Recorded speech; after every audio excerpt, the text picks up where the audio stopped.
Three entities, namely the Energy Council of South Africa, Business Unity South Africa, and Business Leadership South Africa, are concerned about the worsening power cuts. Lately, Eskom has escalated load shedding to stage 5 and stage 6. Joining us now for a discussion is Hlathi Madala, who is the Executive Director at SA Energy Forum. Hlathi, thank you so much for making time for us this afternoon. So stage 6 load shedding hitting us this week. There are a lot of people that are unhappy, but the reality now is there even anything really that the new Eskom board can do to respond that it is not doing already? Yes, there is. First of all, good afternoon to you, Clement, and good afternoon to your listeners. There definitely is. There is something that they can do. Yeah, what is it that the management and the board can do that they have not done already? What they need to do now, they have to reflect and look back and say, what have they not done before? What we know that they haven't done is to re-establish the baseline, really ask themselves very, very difficult questions as to where exactly are they in terms of the whole power generation system. Those questions have not been asked, and they need to come up with a plan that says, what do they need to do now immediately? What do they need to do in the short term, medium term, and long term? They are compounded by a number of problems. The resignation of the Group Executive for Generation, Mr. Philip Dukashe, and Hlathi Madala, now the head of operation, Chief Operations Officer Jan Oberose, tells us that there's a story there in Generation that there's not enough support coming from the board and from the CEO, and that is where they need to ask themselves very tough questions to re-establish the baseline. Yeah.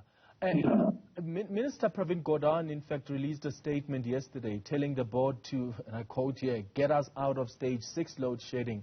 Now you've got these business organizations raising concerns about stage 6 load shedding and the impact on the economy, and they're suggesting that government should be funding adequately diesel supplies for the national peaking generators. Can government even fork out more money to assist in that regard? How practical is that?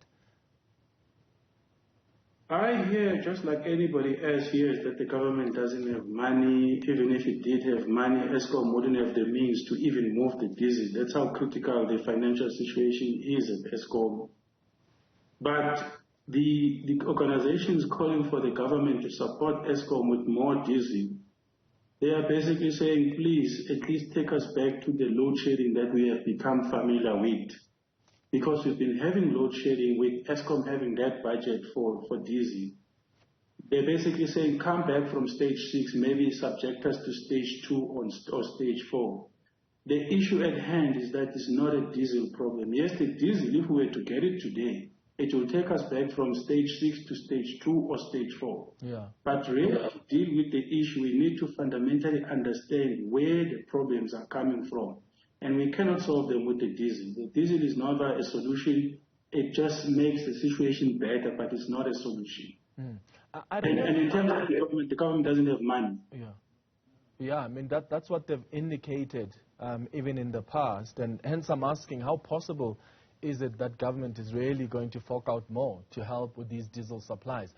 I just remember how happy we were just the other day about the economy expanding by 1.6% in the third quarter. You know, the strong growth was quite a lovely surprise. Construction and the mining sectors growing for the first time, I think, in more than a decade, and agriculture being the star performer.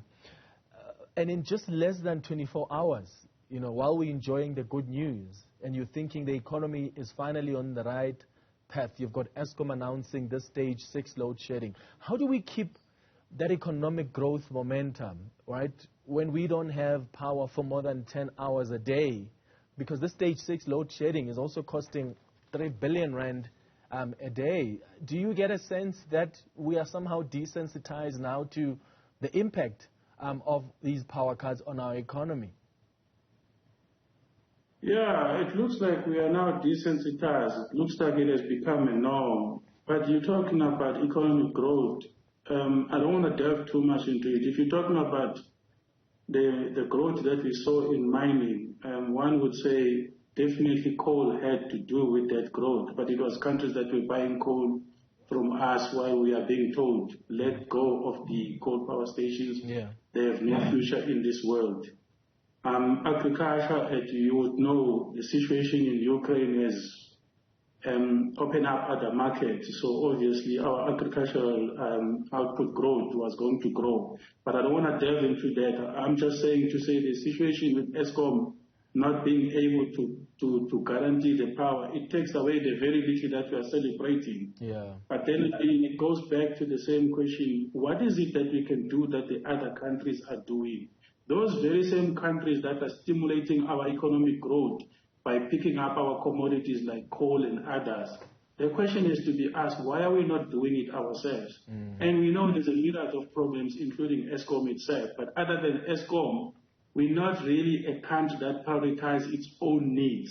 Yeah. That is purely reflected by our coal mining companies rushing to Richards Bay and export their coal and not even have sympathy to give coal to ESCOM, rather than the CEO now chasing the people who are mixing the coal and the rocks and therefore subjecting the power station to more severe damages. Yeah, and in fact, in the second hour of Newsfeed PM, we'll be speaking to someone about the decision by the UK to commission a mine 30 years later. And of course, you've got to wonder what kind of message this is sending to us when the UK itself is one of the countries that are telling us go easy on fossil fuels.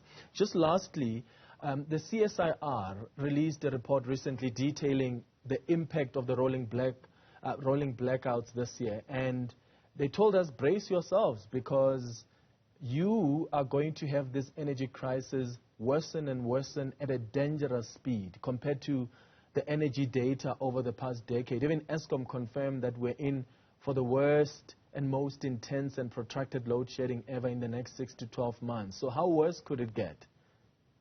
Well, it's not going to get today. I think that report of the CSIR, if we're really talking about solving the problems in this country, this should not end with my talk here. I think that study should be completely rejected.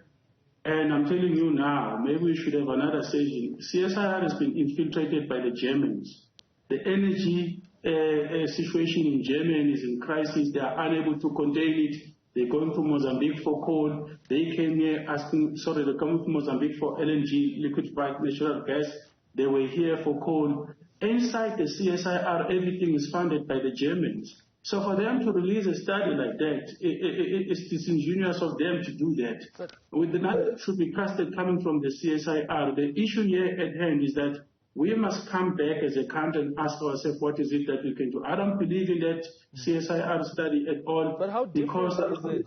Well, how different is it, Hlathi, from what ESCOM is telling us? Because ESCOM itself confirmed that we're about to get the worst in the next 6 to 12 months. That's effectively what the CSIR is confirming through their research. Okay.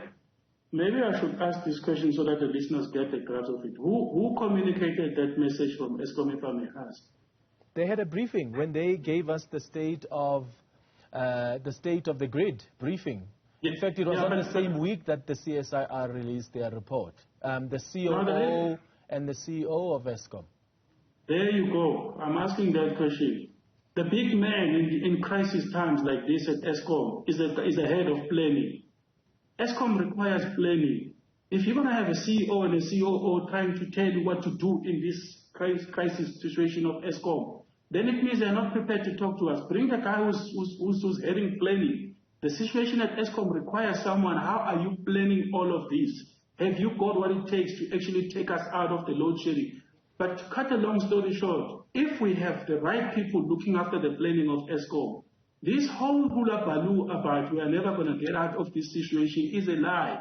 If that is the case, if people deny that, bring a person from ESCOM planning, we're going to have a conversation and tell him exactly why you're not doing 1, 2, 3. Because it's all on your shoulders as a group executive for planning. Yeah. CEO and COO are not going to do much. Yes. Where is the man that is responsible for planning? Yeah, no, I don't disagree much with you there. I guess the point I was making is let's not discredit the CSIR report when in fact what it's done is tell us what ESCOM is also telling us. What the CSIR is indicating to us is nothing different from what ESCOM, through its management, have told us. They said things are going to get worse, and the CSIR confirmed that through their research. But Hlathi, we're out of time. That's where we have to leave it. Thank you for making time for us. Hlathi Madala there.